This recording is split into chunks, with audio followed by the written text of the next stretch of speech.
अस्सलाम वालेकुम व्यूअर्स, मैं हूं आपका होस्ट अब्दुल रहमान और आज डिस्कस करेंगे पाकिस्तान का सबसे बड़ा पन बिजली मंसूबा तरबेला डैम भी डेड लेवल को टच कर चुका है और उससे बिजली पैदा करने की सलाहियत तकरीबन ना होने के बराबर रह गई है। जी हां, तरबेला डैम 4888 मेगावाट सस्ती पन बिजली पैदा करने की सलाहियत रखता है और ये पाकिस्तान में सबसे बड़ी हाइडल एनर्जी की कैपेसिटी है। उससे कितनी बिजली पैदा हो रही होगी? टोटल कैपेसिटी के 10% भी नहीं, बमुश्किल 9% बिजली पैदा हो रही है। इस वक्त तरबेला डैम की 17 में से 12 टर्बाइंस बंद हैं और सिर्फ 5 टर्बाइंस चल रही हैं क्योंकि पानी कम अवेलेबल है, और जो 5 चल रही हैं वो भी इंतहाई लो लेवल पे चल रही हैं, जिसके सबब इससे बिजली की पैदावार सिर्फ 400 मेगावाट के इर्द गिर्द है। और वापडा जो कि मुल्क भर में 22 के करीब पन बिजली और डैम के मंसूबे चलाता है, उनसे बिजली पैदा करने की सलाहियत 9500 मेगावाट है, वो घटकर सिर्फ 1100 मेगावाट रह गई है। ऐसा इसलिए हो रहा है कि इस साल बारिशें रूटीन से 60 से 62% तक कम हुई हैं।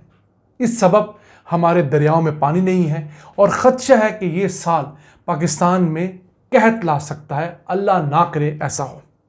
ये खबर हम आपसे डिटेल में जानेंगे, लेकिन आगे बढ़ने से पहले आपको ये बताते चलें कि हमारी वेबसाइट richpakistan.com ऑन एयर हो गई है, पब्लिश कर दी गई है। आप नाज़रीन उस वेबसाइट पर जाके विजिट कर सकते हैं अपने लैपटॉप के ज़रिए, कंप्यूटर के ज़रिए, मोबाइल के ज़रिए, टैबलेट के ज़रिए। और इस वीडियो और हर वीडियो के नीचे डिस्क्रिप्शन में हम उसका लिंक भी डाल दिया करेंगे, ताकि इस वीडियो के बाद या इस वीडियो में डिस्कस की जाने वाली कोई खबर उसकी तस्दीक आप करना चाहें तो वहां जाकर आप वो खबर ढूंढ सकते हैं। उस खबर का टाइटल आप गूगल में जाके जब सर्च करेंगे तो वो खबर पाकिस्तान के जिन जिन अखबारात में, दुनिया के जिस मीडिया के ऊपर आई होगी, आपको पॉपअप हो जाएगी और आपको इस बात का यकीन होगा कि हम जो खबर आप तक पहुंचाते हैं वो हमारी ज़ाती ख्वाहिश नहीं होती, ना कोई सीना गजट होता है, बल्कि ऑन ग्राउंड खबर होती है। उस पर अमल हो या ना हो, ये एक बात की बहस है। वापस चलते हैं आज के टॉपिक की तरफ। अगर बात करें पाकिस्तान में इस साल सबसे कम बारिशें कहाँ हुई, तो सिंध में हुई, जो कि रूटीन से 62% कम बारिशें हुई हैं। बलूचिस्तान में औसत से 52% कम बारिशें हुई हैं। पंजाब में औसत से 38% कम बारिशें हुई हैं। खैबर पख्तूनख्वा में औसत से 35% कम बारिशें हुई हैं और आज़ाद कश्मीर में ये शरह 29% तक हो गई है। फिर एक और इशू हुआ, हमारे जो सर्द इलाके हैं वहाँ पर तेज़ी से टेम्परेचर नहीं बढ़ रहा। इस साल वहाँ पर अच्छा खासा टेम्परेचर हो जाता है, इतना हो जाता है कि बर्फ़ पिघलने लगती है, लेकिन इस वक्त भी स्कर्दू में तकरीबन 2 सेंटीग्रेड के इर्द गिर्द टेम्परेचर है। इस पर तो बर्फ़ नहीं पिघल रही, तो ना बारिशें हो रही हैं, ना बर्फ़ पिघल रही है, ग्लेशियर्स पिघल नहीं रहे, तो उसके सबब हमारे दरियाओं में पानी इंतहाई कम आ रहा है। और इसी वजह से खदशा ये है कि इस साल हमें पानी की शदीद किल्लत का सामना करना पड़ सकता है, जिससे हमारी ज़िंदगियाँ भी मुतासिर होंगी और हमारी ज़राअत तो ऑब्वियसली मुतासिर होगी। अब पाकिस्तान में कई इलाकों के अंदर इस साल 200 दिन हो गए हैं कि बारिश नहीं हुई, एक बूंद तक नहीं गिरी। और ये हमारे लिए लम्हा फ़िक्री है उस मुल्क के लिए जिसके पास पानी ज़ख़ीरा करने की गुंजाइश सिर्फ 30 दिन की है। यानी हमारे पास जितना पानी आता है उसका हम बमुश्किल 10% ज़ख़ीरा कर सकते हैं, और वो हमें सिर्फ 30 दिन की ज़रूरियात पूरी करके देता है। जबकि हमारा हमसाया इंडिया हमसे 6 गुना ज़्यादा पानी महफूज करता है। उसके पास उसकी ज़रूरत का 170 दिन का पानी महफूज होता है। अब मिस्र चले जाएं, उसके हालात भी हमारे जैसे ही हैं। उसके पास जो डैम्स हैं उनमें 700 दिन का पानी महफूज किया जा सकता है। और अमेरिका की तो बात ही ना करें, वो तो शायद किसी और सैयारे का मुल्क है, वहाँ पर 900 दिनों का पानी महफूज किया जा सकता है। यानी खुदा न खास्ता 3 साल वहाँ बारिशें ना हो तो फिर भी अमेरिका के अंदर डैम्स में इतना पानी मौजूद होगा तो उनके लोगों के लिए, उनके मवेशियों के लिए, उनकी सनतों के लिए, ज़राअत के लिए पानी दस्तयाब होगा। और हमारे हालात क्या हैं कि हमारे पास 2 बड़े डैम्स हैं, दोनों डेड लेवल पर टच कर चुके हैं। एक छोटा सा रिजर्वायर चश्मा बैराज है, वो भी डेड लेवल को टच कर चुका है।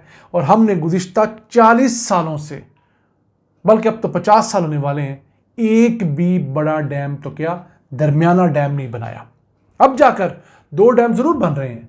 दयामिल भाषा डैम अंडर कंस्ट्रक्शन है, दिन रात उस पर काम हो रहा है। मोहम्मद डैम इस वक्त अंडर कंस्ट्रक्शन है, उस पर भी दिन रात काम हो रहा है।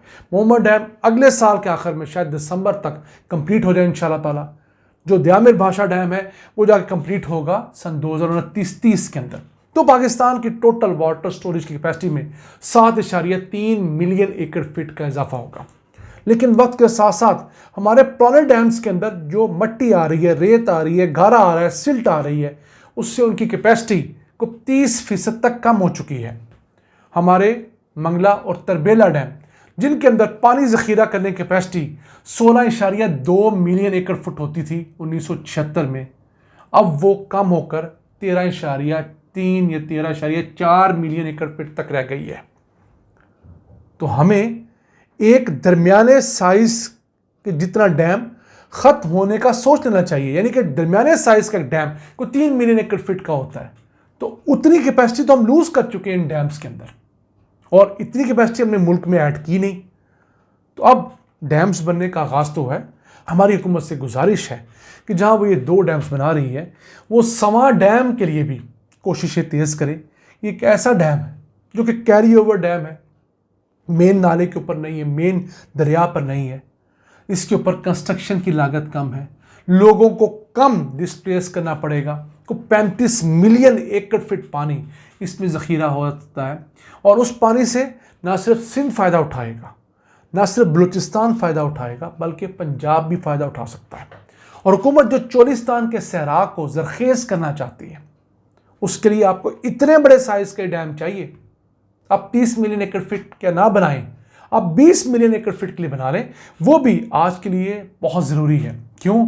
हमारे मुल्क में मॉनसून के अंदर साल का 70% पानी आ जाता है।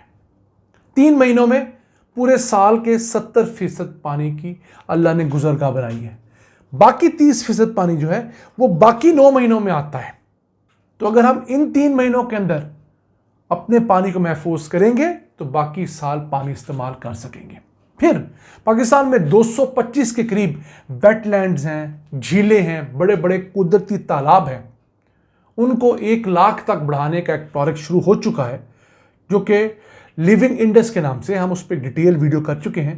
स्क्रीन पर आप उसका थंबनेल देख रहे होंगे, और इस लिंक पे जाएंगे तो आपको शानदार वीडियो मिलेगी, जिसके तहत $17 बिलियन की लागत से दरिया सिंध को जिंदा रखने के प्रोजेक्ट का आगाज हुआ है। कोई 1.3 मिलियन हेक्टेयर लैंड जो है वो रिक्लेम भी कर ली गई है। तो उस प्रोजेक्ट के तहत आपको जहां जहां पॉसिबल हो, जहां पर नशेबी इलाके हों, वहां पर कुदरती पानी महफूज करना है, ताकि ज़ेरे ज़मीन जो पानी की सतह है उससे बढ़ाया जा सके, मेंटेन किया जा सके, और हमारी आने वाली नस्लों के लिए भी पानी दस्तयाब हो। अभी तो हम खुद पानी की बूंद बूंद के लिए समझ लीजिए तरस रहे हैं। सिंध के अंदर बहुत शॉर्टेज है, जनूबी बलूचिस्तान के इलाकों में बहुत शॉर्टेज है, मशरकी पंजाब के अंदर शॉर्टेज है। और जो पाकिस्तान का मेट्रोलॉजिकल डिपार्टमेंट है वो यही प्रेडिक्ट कर रहा है कि इस साल बारिशें 30-35% कम होने का खदशा है। तो हम अगर डैम्स नहीं बनाएंगे, हम बड़े बड़े लेक्स नहीं बनाएंगे, हम पॉन्ड्स नहीं बनाएंगे, तो हम किस तरह पानी को महफूज करेंगे? हमारे पास हमारी आबादी के लिहाज से आज भी वाफर पानी है, सिर्फ मैनेजमेंट का इशू है। एक, पानी हम सेव नहीं करते, दूसरा जब यूज़ करते हैं तो ज़रूरत से ज़्यादा करते हैं, और इन्हीं वजूहात की वजह से अब हम वाटर स्ट्रेस कंट्री के अंदर शुमार किए जाते हैं। नाज़रीन, आज का एपिसोड अपने मेज़बान अब्दुर्रहमान को इजाज़त दीजिए। अल्लाह निगहबान।